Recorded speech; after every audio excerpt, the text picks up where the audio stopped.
Welcome to the Deep Dive Spirituality Conversations podcast. I'm your host, Brian Russell, and today's episode is going to be a solo cast. I'm going to talk about how to thrive and flourish after you've gone through a deeply painful experience. This episode will draw on some of the lessons that I've learned over the last 12 years of my life as I've launched a massive rebound, and also from what I've learned from coaching dozens of other persons who've gone through difficult experiences, and some of the lessons that I've learned through the hundreds of books that I've read over the last 12 years. So I hope this serves you really powerfully. If I can be of assistance to you, I invite you to check out my website, brianrussellphd.com. You can see some of the resources that I provide, or you can just email me directly at deepdivespirituality@gmail.com. I'm grateful to have you as a listener, and I'd also ask if you find what I shared today helpful, would you share it with friends or maybe a person who might need to hear this? Let's jump right into the heart of the episode. When I think about painful experiences, I've been through multiple difficult seasons. You might call them a storm. You might call them seasons of hell. You might call them seasons of winter. But we've all been there. Obviously, my most painful experience that I went through was an incredibly difficult divorce that really rocked my world, challenged my faith, caused me to, in some ways, grow up into the person that I've become today with God's help. But I remember in the season immediately following that, what it felt like. And in other episodes, I'll be doing other solo episodes around some of this. I'm going to talk about how your faith is affected by painful experiences. I'm not going to go down that road today, but I'm going to do a full multiple episodes on what feels like deconstruction, or at least disorientation in your faith. But today, I really want to talk about how to begin to live again, how to grow new roots, how to thrive and flourish after you've been through something difficult. And that can be a painful relationship breakdown, the loss of a loved one, recovering from an illness or an injury or an accident that set you back in difficult ways, bouncing back from a profound disappointment. Maybe you thought your life was going to go one way and all the doors shut. Also, to my pastor friends, I know many pastors who've been through incredibly difficult experiences leading local congregations, and some of the relational fallout that comes from those things. And also, there's many people in our world who have just experienced what we can only say pure evil, and have come out of that with PTSD and trauma. Now, just to be clear, I'm not a therapist. I'm sharing out of my own coaching practice and my own personal experience as both a pastor, as a mentor, but also my own personal experience making my own rebound. So everything I say needs to be supplemented if needed, depending on the severity of where you might be in your life, with actually, I would say, professional counselors. And in fact, part of my own healing journey is I have made use of multiple counselors and personal coaches to help me as I begin to grow into a 2.0 or even 3.0 of myself, again, with God's help. So how do you thrive and flourish after a painful experience? Now, the first thing that actually has to happen is you have to go through the experience, and usually there's initially a period of profound shock, and the body does that. I think it's God's gift to us. We're almost immune. You almost just completely go numb for a season. And I've also noticed that it's in the early stages of the post-painful experience that you'll have the most support from family and friends. And again, this is no shot at our loved ones, because people do the best that they can, but eventually you find yourself more or less on your own. I know for myself, I had lots of help, lots of encouragement, and that went all the way through my whole rebound. But I had the most help early on, but at a certain point, you wake up after a tragedy, and I love movies, and one of my favorite movies is The Lord of the Rings, and I love that scene where Gandalf promises Aragorn and the king of Rohan that look to the east at the dawn. I think it's the dawn of the third day. It's clearly a biblical reference. And if you know the movie, they're about to get wiped out and overwhelmed. But then at the last second, the dawn comes up and there's Gandalf with thousands of troops to rush down the hill and save the citadel and the garrison at Helm's Deep. Well, I hate to be a downer on this, but life typically doesn't go like that.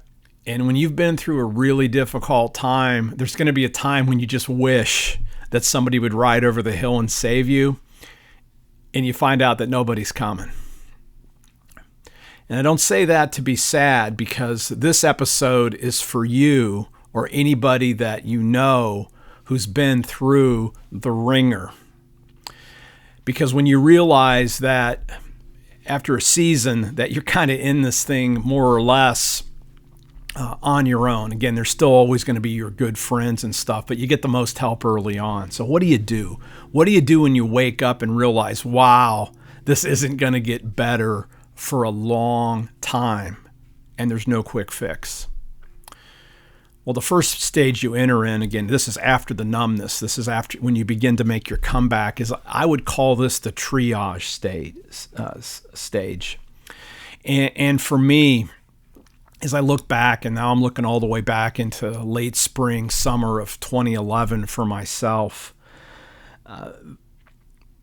there was a day that I couldn't get out of bed. I was like, I can't do this anymore. I'm so tired.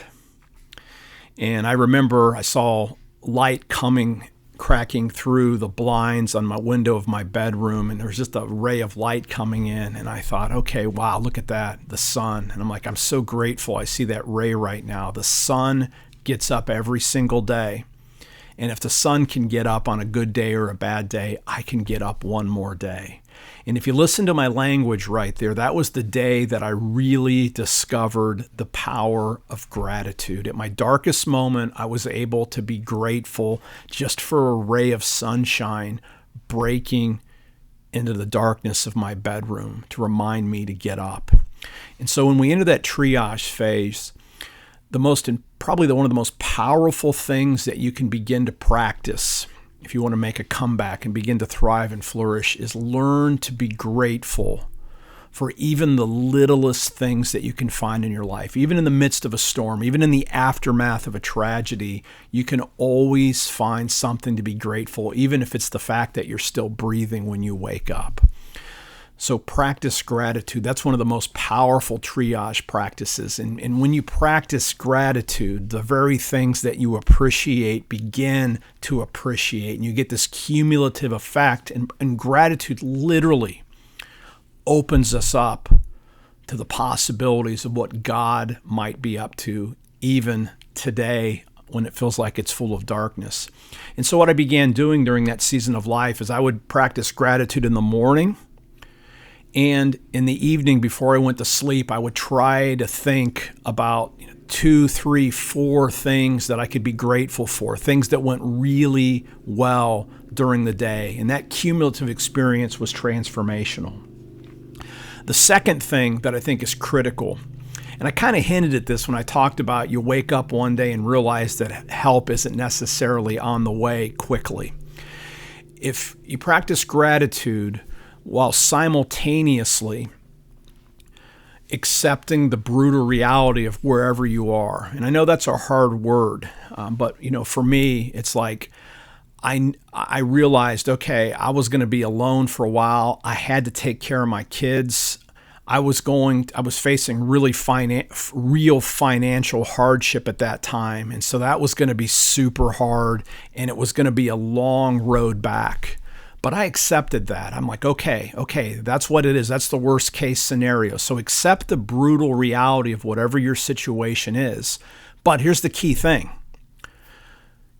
remain hopeful that you're going to get to the other side. And for me, the metaphor there, and I live in Orlando, Florida, so was sort of easy for me. And I'm looking out the window right now and I can see it. There's a couple clouds in the sky, but on the other side of every cloud, there's sunshine. And so I knew deep in, despite the fact that I was in a really difficult time in my life, I didn't lose the hope that I was going to see the blue sky again on the other side, and it was going to be a new day. And I was going to be a new man, and that God wasn't finished with me yet.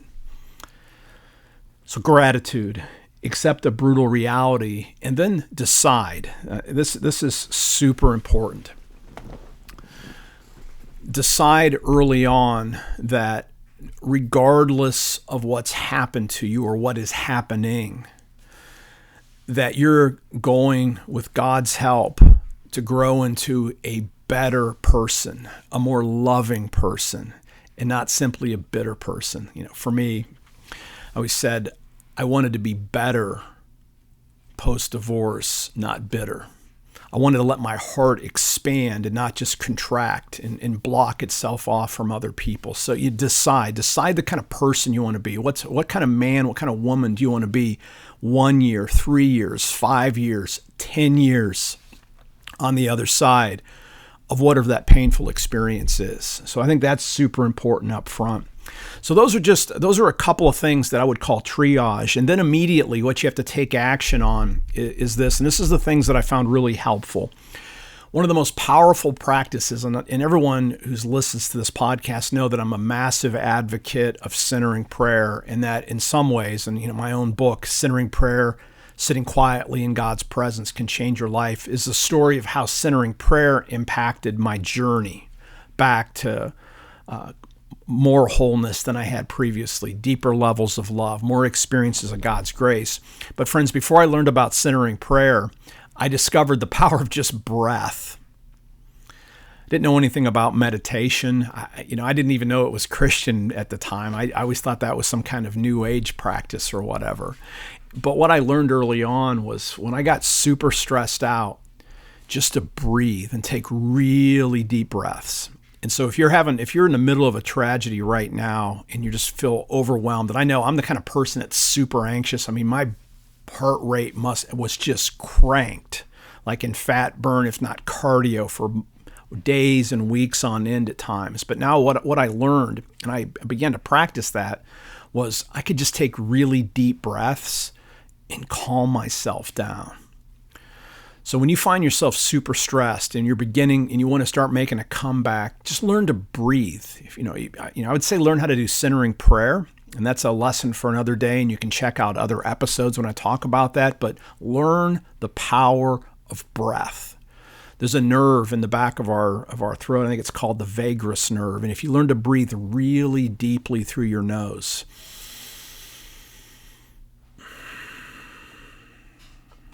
that breath, and you want to breathe in your nose, breathe back out through your nose, that actually activates a nerve that helps you to calm down. That's a powerful tool that you can use anytime, but especially after a tragedy. So learn to breathe really deeply.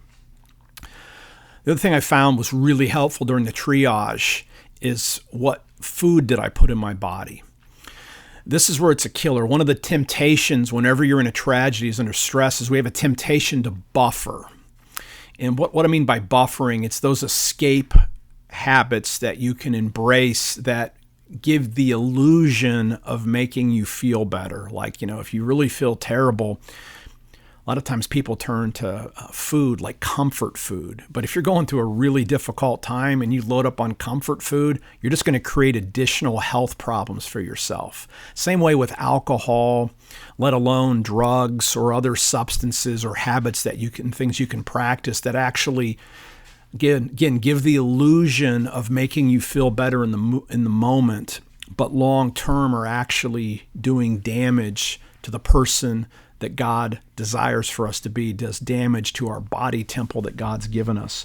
So watch your diet. Learn to eat healthy food. I know in the midst of my painful experience. One of the things that I did is I was so stressed I didn't eat a lot. I dropped all kinds of weight. I got back to my college weight. It's the weight I am still even to this day. And so what I did is I completely switched my diet, and I began to eat a super healthy diet. And in fact, learning to cook in new ways, new recipes that gave me something positive to focus on to get my mind off my actual challenge itself. So practice eating really healthy food. Again, I'm not a nutrition expert. I know what's worked for me.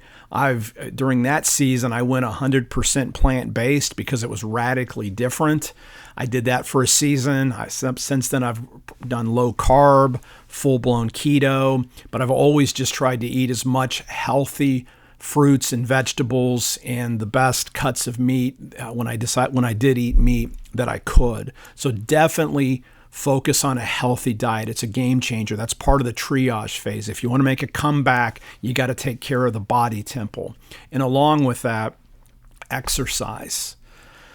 I started exercising essentially vigorously when I was 41. That's how old I was when I went through my really dark season.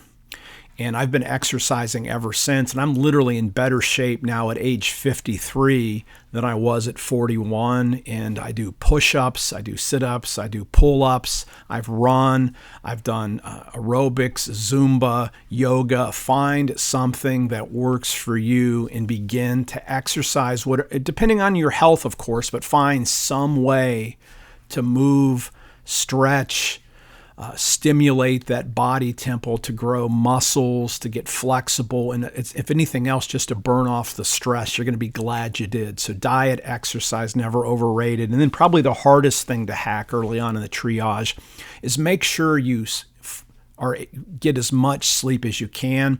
Now, I know that's not easy. I literally went through about 8 weeks of insomnia.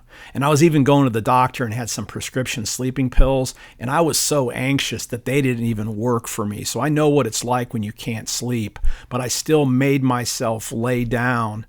And as much as I could, I tried to still get 7-8 hours in bed to try to get as much rest as I possibly could. Those things are not overrated at all.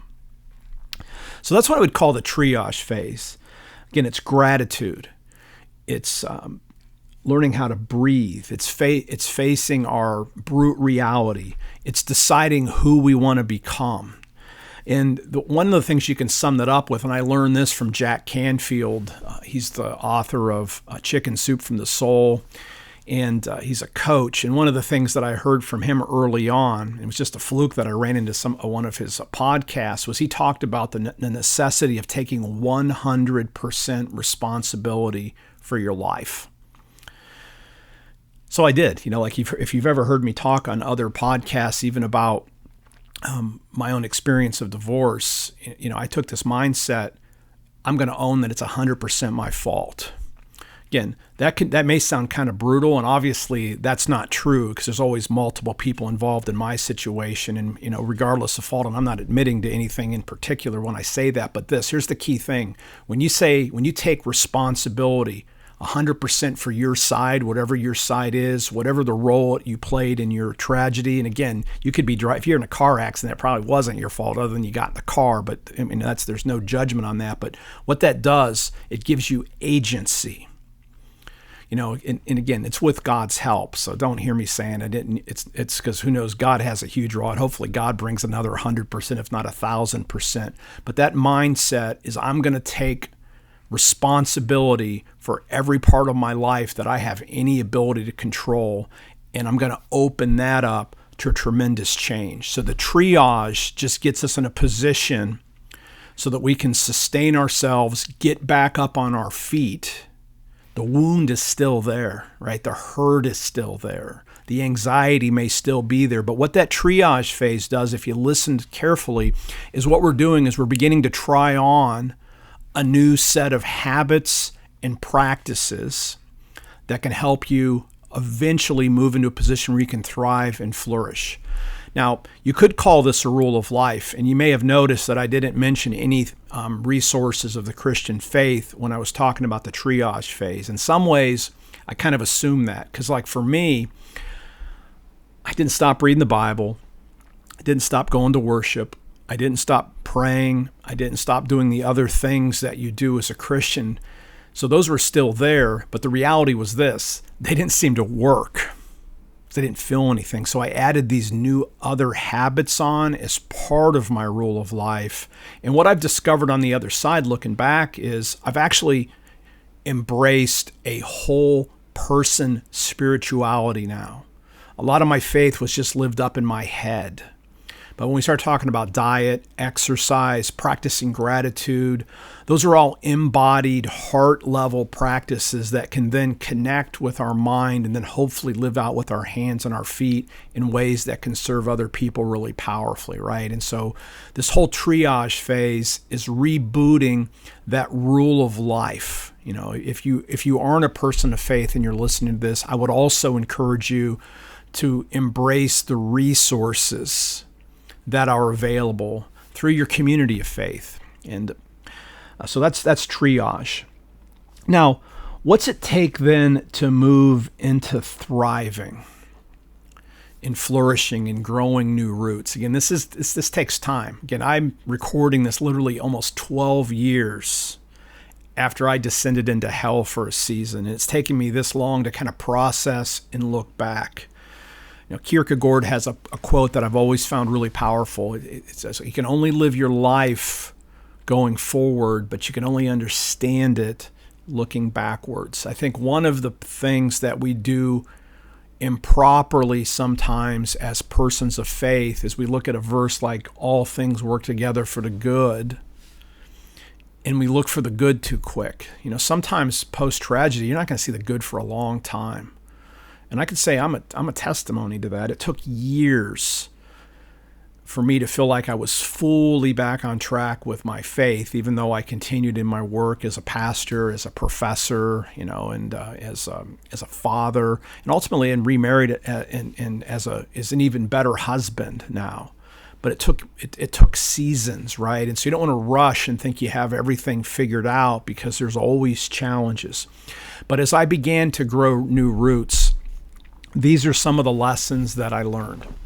You know, first, now in retrospect, I call this our huge opponent on the other side as you try to make a comeback, is what I've come to know as the unholy trinity. And I'm probably going to record an entire episode on how to deal with the unholy trinity. But the unholy trinity is fear, guilt, and shame.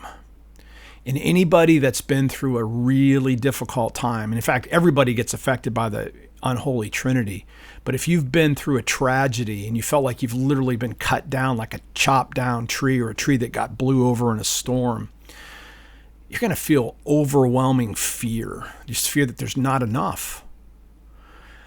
You're oftentimes going to feel guilt.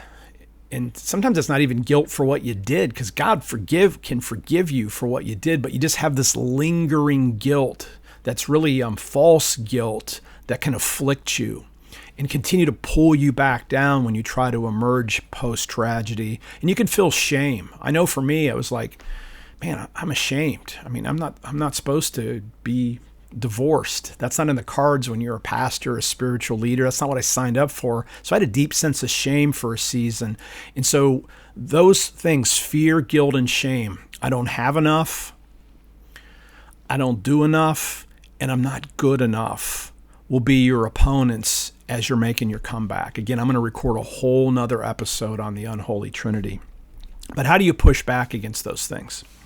Well, the first thing that I found to be really helpful is I found people and mentors that I could deeply respect, that had been through the ringer themselves and have come out on the other side. So I availed myself of all kinds of books, podcasts. I took classes.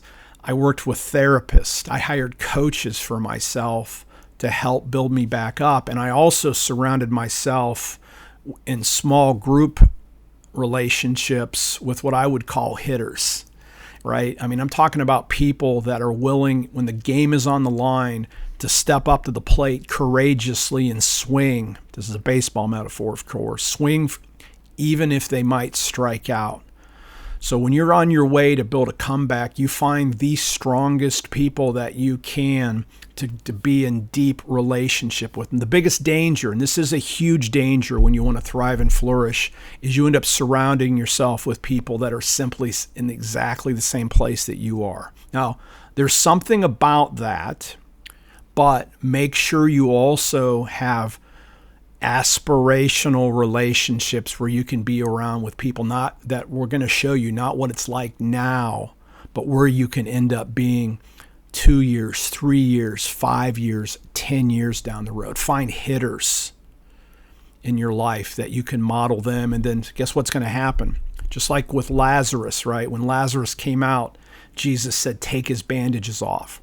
You want to grow into the kind of person that can be a hitter for someone else who can take their bandages off and show them how to live again when they've come out of their tragedy. So find hitters. That's one of the key things. One of the when you begin to thrive and flourish, you're going to surround yourself with new friends, new persons. And again, some of these could be your old friends, but find people that are down ahead of you in the game so that you can model yourself after them. I also found the power of affirmations. You know, there's that old saying, fake it till you make it. When you're down and you decide who you want to be, you know, decide, commit to that. Like I said for myself, I want to be better, not bitter. I want to be more loving. I don't want to be hard-hearted. I want to pay all my bills. I want to grow into the kind of person that can be a great father. I wanted to grow into a person who, if the possibility availed itself, that I could be remarried and be a really outstanding husband. And I wanted to attract a spouse that was going to be super healthy and be able to walk with me and challenge me and be my spiritual partner. And so what I did is I set goals around those areas. I really dreamed about who do I want to be down the road on the other side of this? What's it going to look like when Brian walks back into the sunlight? What does it look like to grow in love for God and neighbor and even myself? And once I did that, I began to write out affirmations, little statements that I can say over and over to remind myself of the person that I believed God was calling me to become, even in spite of this painful experience I was. So when you write an affirmation, and again, you can use scripture if you want to. I like to write my own affirmations. Like I did things like this, and I always start them with gratitude. I'm so happy and grateful now. So when you write an affirmation, you won't want to make it like some future thing, like someday I will be. You want to say, I'm so happy and grateful now, and you want to feel it in your heart. So I would say things like this. I'm so happy and grateful now that my past is forgiven in Christ. My future is secure in Christ so that I can walk and live and breathe in this moment in light of God's abundant love for me. And I would say that over and over again. I use the Jesus prayer as an affirmation. Lord Jesus, I'm so happy and grateful now that Lord Jesus Christ, Son of God, have mercy on me, a sinner. I also prayed this prayer. Lord, help me believe the truth about myself, no matter how beautiful and wonderful it is. I'm so happy and grateful now that I'm an ambassador of God's abundance to every single person I meet today. I'm so happy and grateful now that God meets my physical, financial, emotional, and spiritual needs each and every day, and I'm able then to share that abundance with others. I'm so happy and grateful that I expand daily in love and inspire others to do the same. Those are just a couple of the things. And, you know, I found early on that I was super anxious about all the changes that were going on in my life. And so I wrote this affirmation. I'm so happy and grateful now that I willingly embrace change. It's not like I had a choice, right? I willingly embrace change and realign with it continually as a means of living my life as an adventure. And one of my favorites, and this is about my healing journey, is I'm so happy and grateful now that I open my inner world to God and allow God to bring out the darkness out of my own soul into His light so that I might be healed by His grace. Again, all those things might be hokey, but I'm just going to tell you, when you have to fight the hamster wheel of fear, guilt, and shame, all the thoughts that you have going inside your head, you fight it by dumping in the kind of thoughts that you really want to be thinking. So use affirmations. You'll be glad you did. And if you need help on any of these things, reach out to me. I'm willing to have a conversation with you to get you started on your own healing journey if this would be of benefit to you. Okay.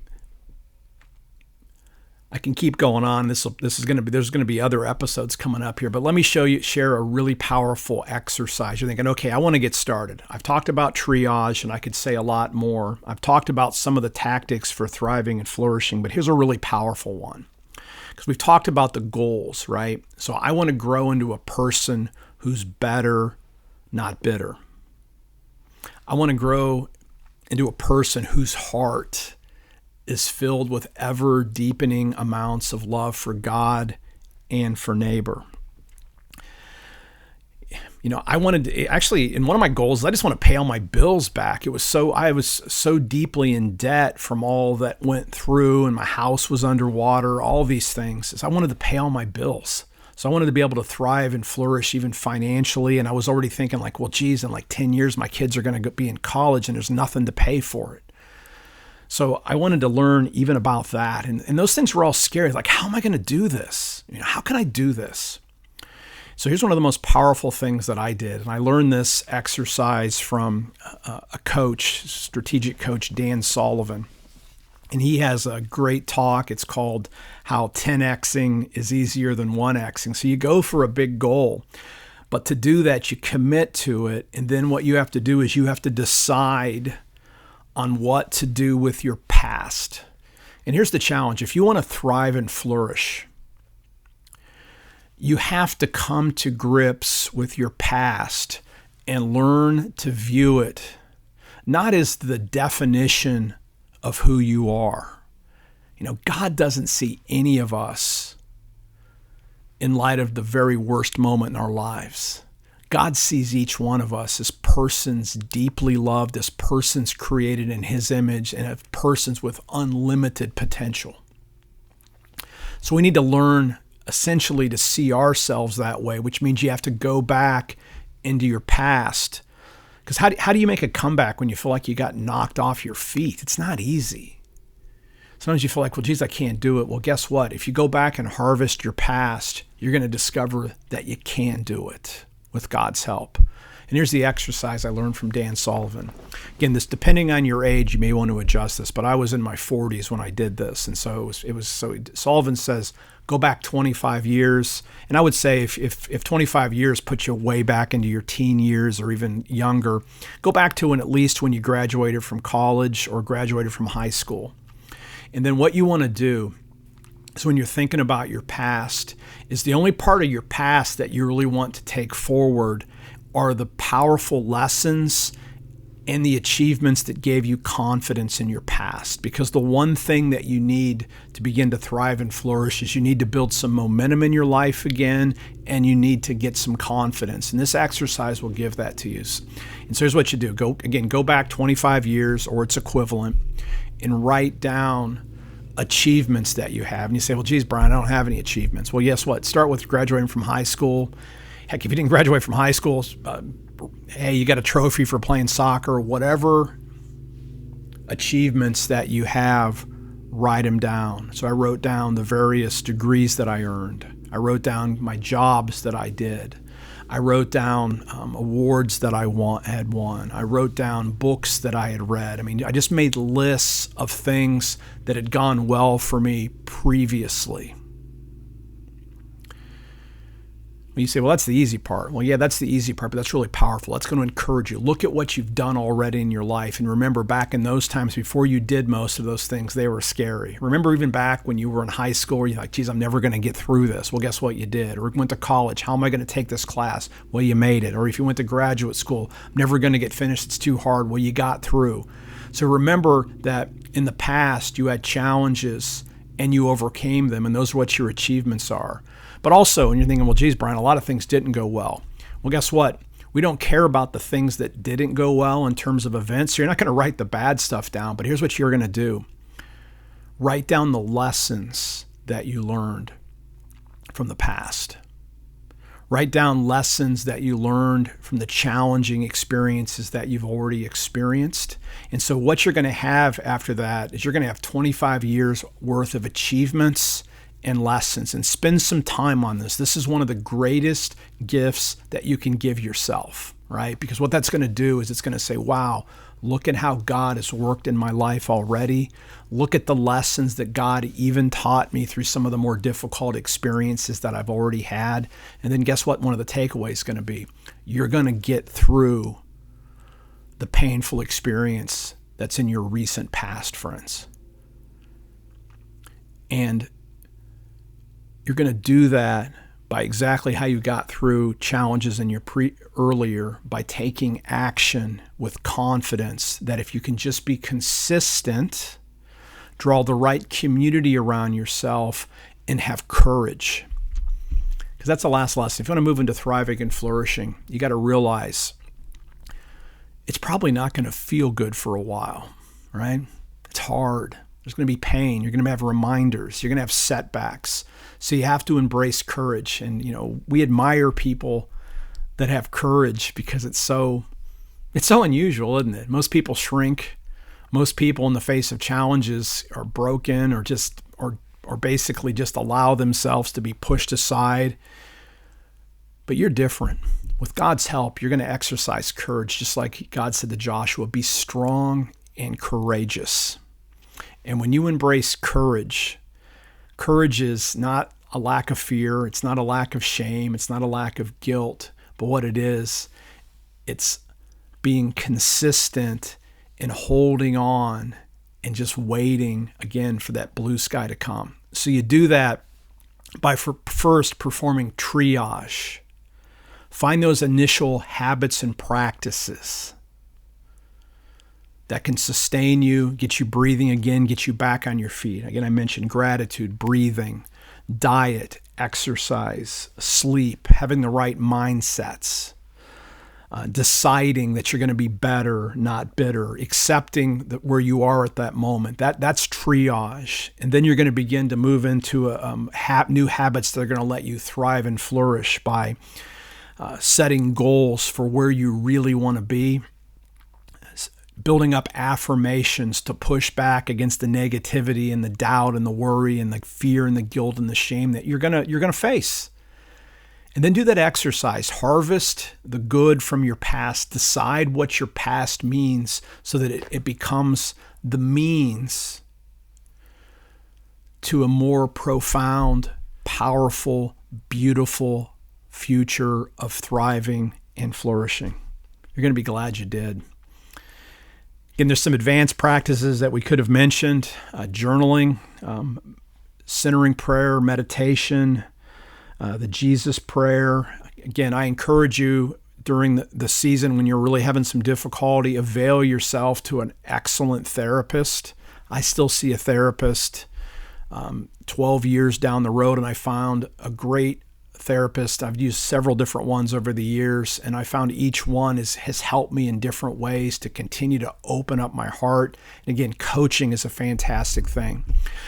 Now, if I can be of any service to you, I invite you to go check out my website, brianrussellphd.com. I run a coaching program. It's not for everyone. I have a program for pastors and spiritual leaders, a group program called Deep Dive Spirituality. You can check that out. I also take a limited number of one-on-one clients. Again, I've been down in the mud. So if you need someone not to just journey with you through the mud, but help you to see that new future that God has for you, it'd be a real privilege to serve you. Again, there's other people that can do the same thing, but if some of the things that resonated with you from this episode speak meaningfully to you, hey, reach out. Again, I'm always happy to have an initial conversation to see if I can be of service. So please let me know. But the most important thing is just know this: you're going to get through whatever you're facing with God's help. Believe the truth about yourself, no matter how wonderful it is. Remember that today is the first day of the rest of your new life. So trust, surrender. and walk the path that's in front of you. You're going to be glad you did. The people that love you are going to be glad you did. And you're going to be able to serve as a witness to what God can do, even in the midst of tragedy, for many years down the road. Till next time, live by faith, be known by love, and be a voice of hope to others.